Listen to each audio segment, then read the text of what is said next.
E para começar essa segunda aula no tema da autocompaixão, eu quero dizer que aqui também na plataforma você encontra outros 2 cursos dentro desse tema.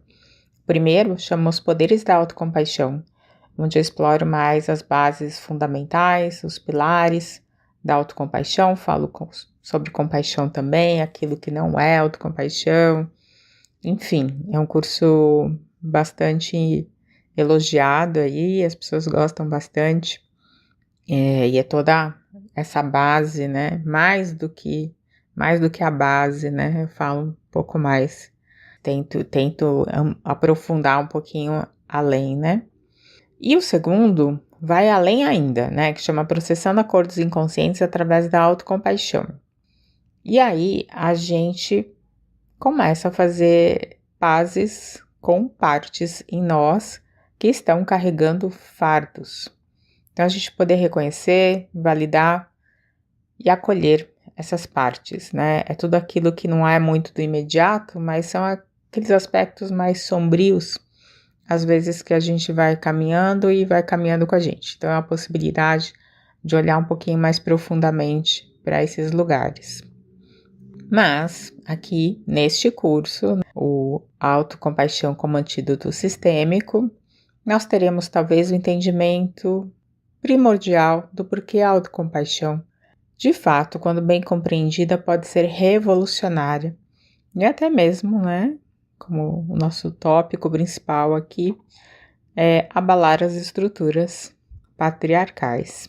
E se a gente está falando sobre sofrimento, que é o que trata a palavra, a autocompaixão, então compaixão é estar com o sofrimento, então a autocompaixão seria estar com o nosso próprio sofrimento e sem dúvida o sistema, a gente vai ver por aqui dentro, discorrendo nessas aulas, grande causa de sofrimento.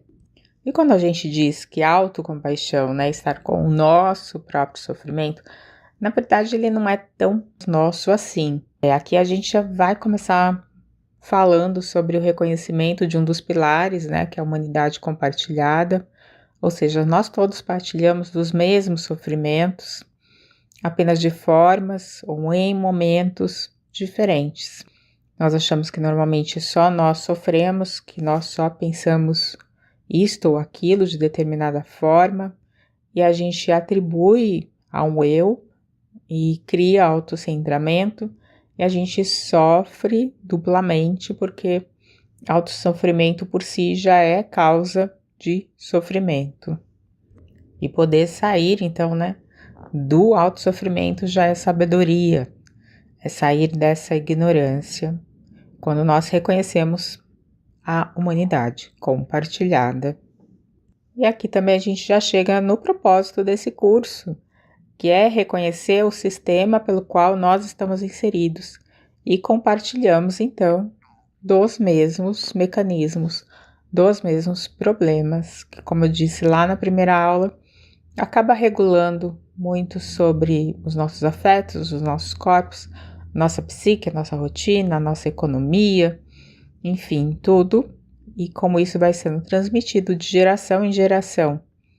Inclusive, lá no segundo curso, que eu mencionei aqui, o Processando Acordos Inconscientes, eu falo sobre os fardos e falo um pouquinho sobre fardos legados, né, que é a atribuição dos sistemas familiares internos. E aqui a gente está falando disso, a gente está falando exatamente de fardos legados, que são transgeracionais, que são sistêmicos, são herdados da cultura através das pessoas, através das gerações.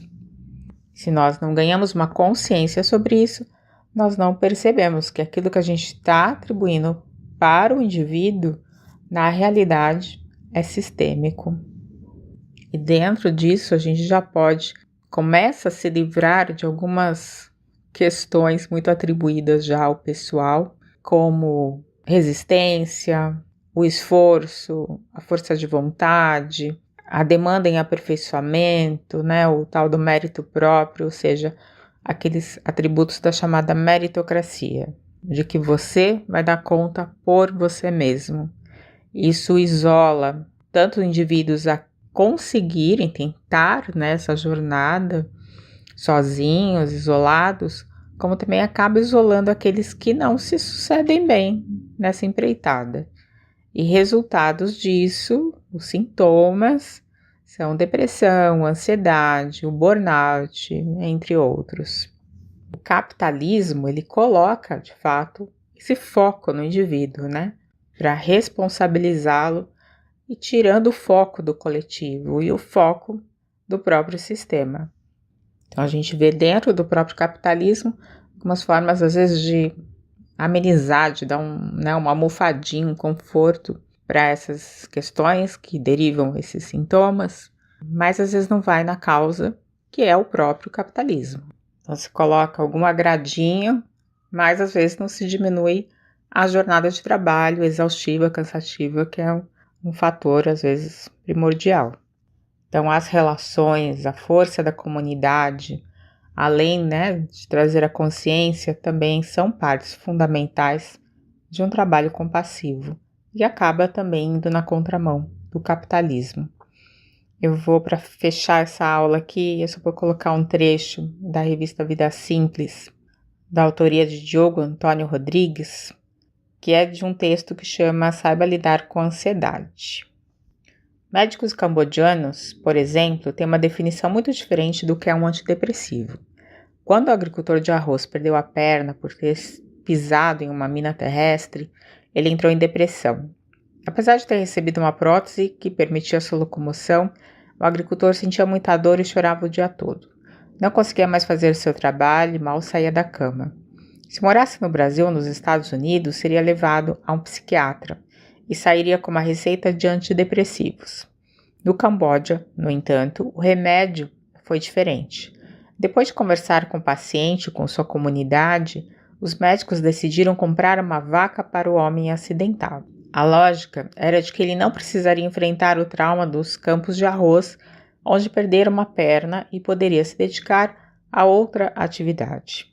Em 2 semanas, os sintomas da depressão desapareceram e ele seguiu com sua vida. A vaca era o antidepressivo. O antidepressivo ideal não é uma pílula que se toma no café da manhã. É a força de uma comunidade que faz questão de abraçar aqueles que se veem numa situação difícil. É claro que aqui houve também uma grande atenção, uma intimidade, na questão de olhar para o problema real dentro dessa força da comunidade. Eu te aguardo na próxima aula, onde eu vou falar um pouco mais sobre autocompaixão e as emoções.